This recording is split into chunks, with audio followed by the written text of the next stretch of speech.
Gracias por compartir con nosotros una nueva emisión de ULPAM TV.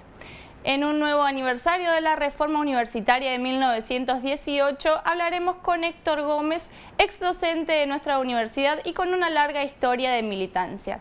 Con él intentaremos pensar sobre la vigencia de los principios de la reforma universitaria en la actualidad.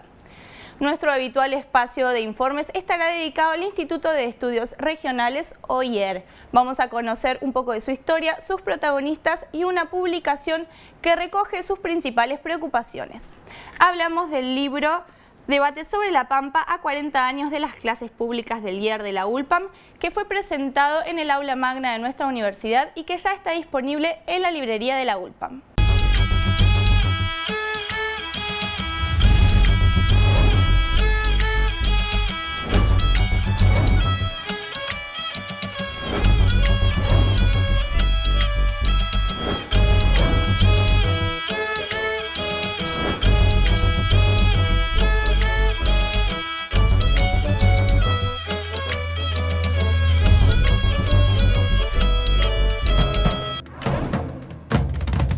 El pasado 15 de junio se conmemoró un nuevo aniversario de la reforma universitaria de 1918 y para reflexionar un poco sobre los principios de la reforma estamos con Héctor Gómez, más conocido como Cacho Gómez, que es docente, ex docente de nuestra universidad y además tiene una larga historia de militancias y activismos. Bienvenido, Cacho, a nuestro programa. Gracias, muy amable.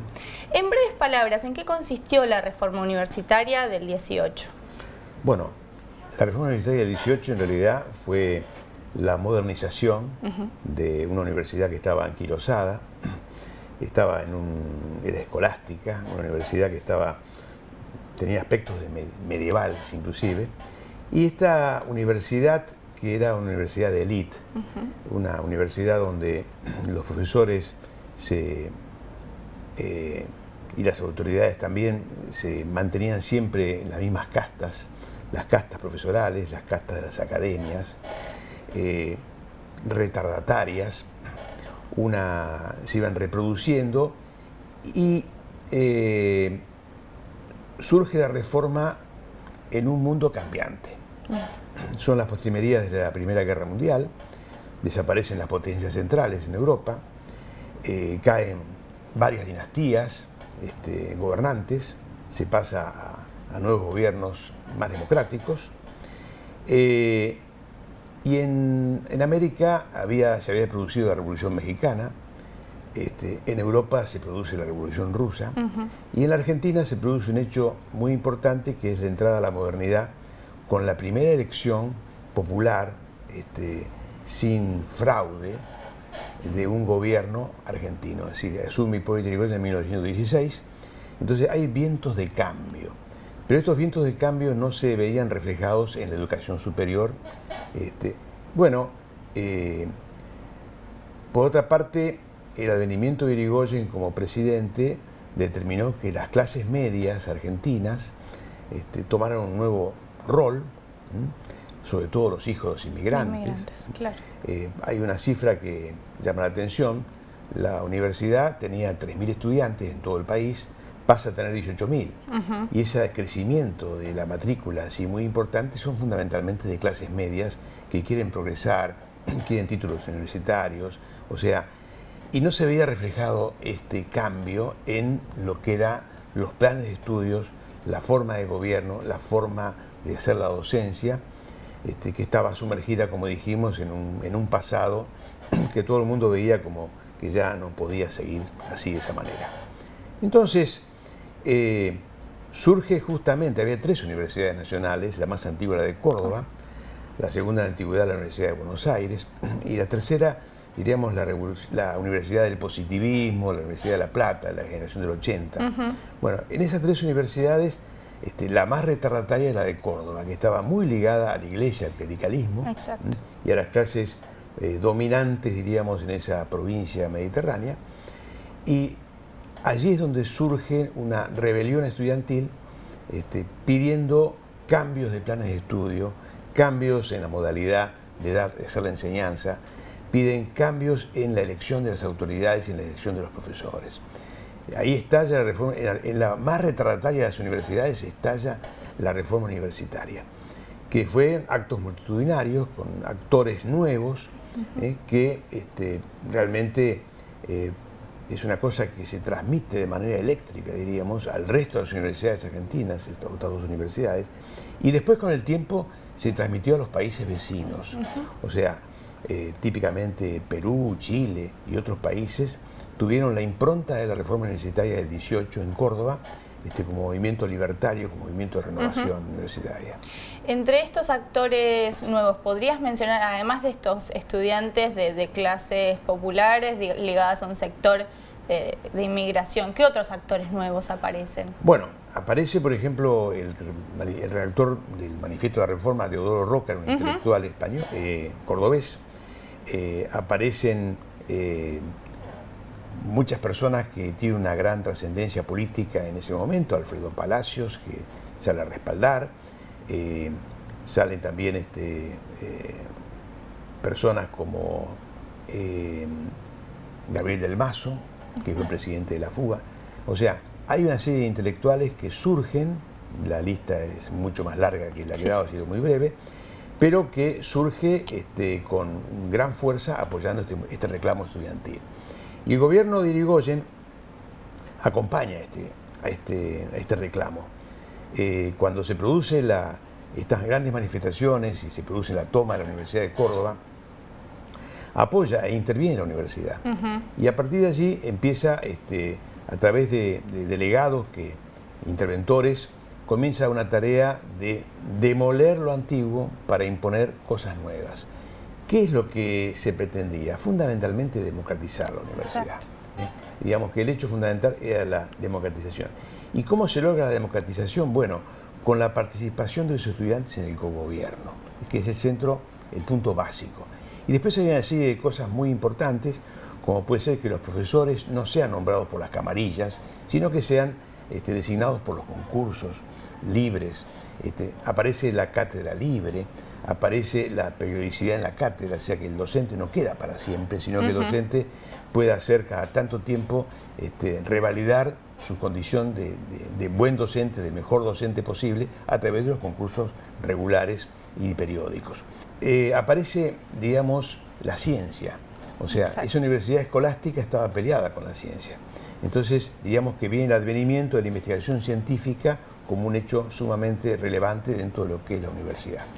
Cacho, estos son algunos de los principios de esta nueva universidad. Los que nos quedan los vamos a dejar para el próximo bloque. Fantástico. Nosotros seguimos con nuestro programa.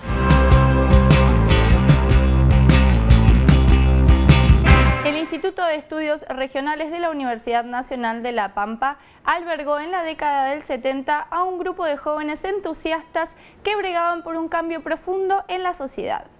Este proyecto intelectual se basaba en un conocimiento amplio de la historia, la geografía y la sociedad pampeana.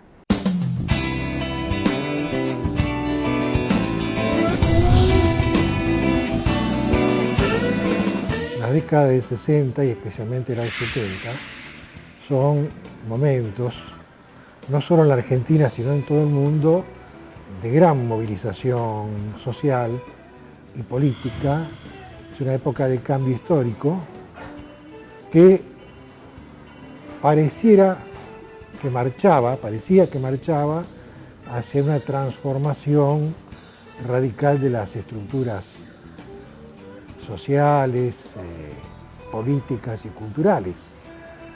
Entonces, para mucha gente, especialmente para las juventudes, era un momento de cambio donde valía la pena apostar al cambio y luchar por el cambio.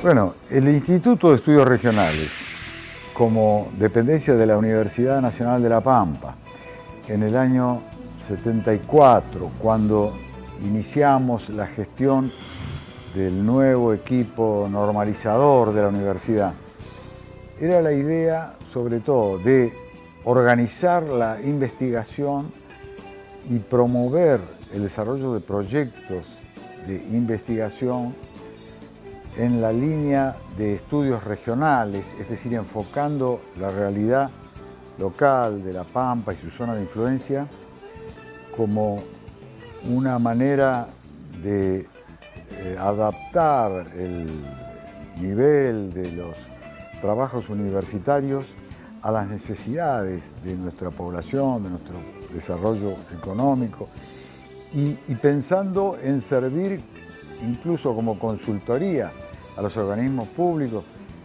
y acopiar una cantidad de experiencia de docentes e investigadores que pudieran trabajar en esa línea de comunicación entre la universidad y la provincia.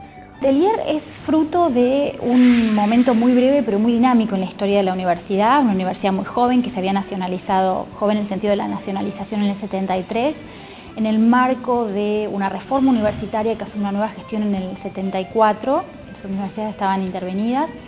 Entre los propósitos de esa nueva conducción, el secretario académico era el doctor Hugo Chumbita, y en ese marco se decide crear este Instituto de Estudios Regionales.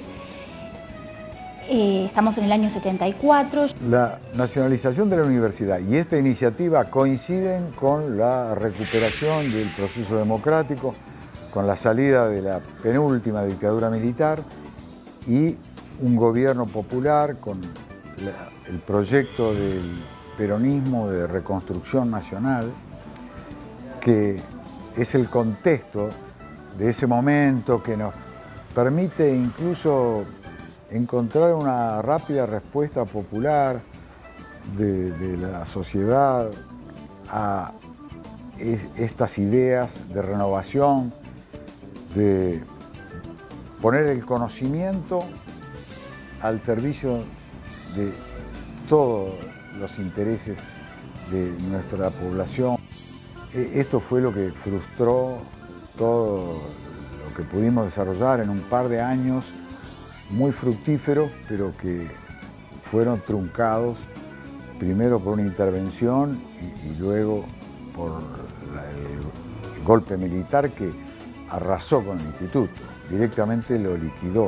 El instituto fue enfocado por la represión militar como una especie de nido de lo que ellos llamaban la subversión, de una manera muy torpe y muy injusta, y creo que por eso no pudo sobrevivir a esa etapa, aunque quedó evidentemente una semilla que es lo que ha permitido que hoy, ¿no?, existan otras líneas de estudios semejantes, coincidentes, y que exista incluso esta iniciativa de rescatar los trabajos del seminario que se pudieron salvar.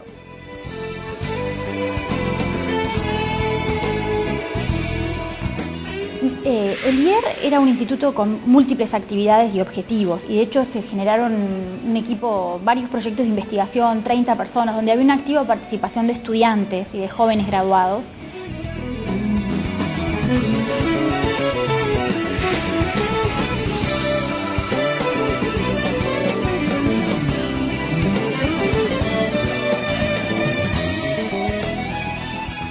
El Instituto de Estudios Regionales, más conocido como IER, fue cerrado en 1975 en vísperas del golpe militar y pese a la recuperación de la democracia en 1983 jamás volvió a abrirse. Sin embargo, hoy existe un reconocimiento institucional que busca recuperar y preservar la memoria y la historia pampeana. En este marco fue presentado en nuestra universidad un libro alusivo, pero eso lo vemos en el próximo bloque.